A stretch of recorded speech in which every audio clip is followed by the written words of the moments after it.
નમસ્તે મિત્રો, આપ સૌ સાહિત્ય પ્રેમી વાચન પ્રેમી મિત્રોનું ઓડિયો ગુજબુક્સમાં સ્વાગત છે. અત્યારે આપણે વાંચી રહ્યા છીએ વર્ષના પ્રત્યેક દિવસ માટે એક એમ 365 સુંદર સંદેશાઓ સાથેનું આ અદ્ભુત પુસ્તક ઉઘડતા દ્વાર અંતરના. ઓગસ્ટ 15.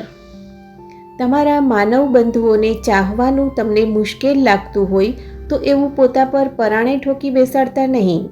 કોઈને પરાણે પ્રેમ કરી શકાય નહીં, પણ તમે મને ખોળો, મારી સહાય ખોળો અને હું તમારા હૃદયમાં પ્રેમનું એ બીજ મૂકીશ.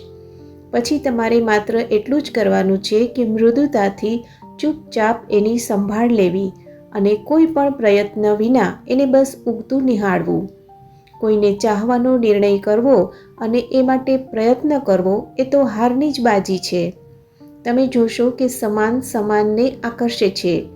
કેટલાક લોકો પ્રત્યે તમે બીજાઓ કરતાં સહજપણે જ વધુ આકર્ષિત થશો અને એકમેક સાથે વધુ સહેલાઈથી ભળી જઈ શકશો.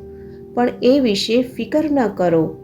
તમારો આધ્યાત્મિક વિકાસ થતો જશે અને મારા દિવ્ય પ્રેમનો અર્થ તમે જાણવા લાગશો. તેમ તેમ ધીરે ધીરે વૈશ્વિક પ્રેમનો અર્થ તમે સમજતા થશો. તમારી પક્ષે કશાય આયાસ વગર તદ્દન સહજપણે એને ઉઘાડવા દો.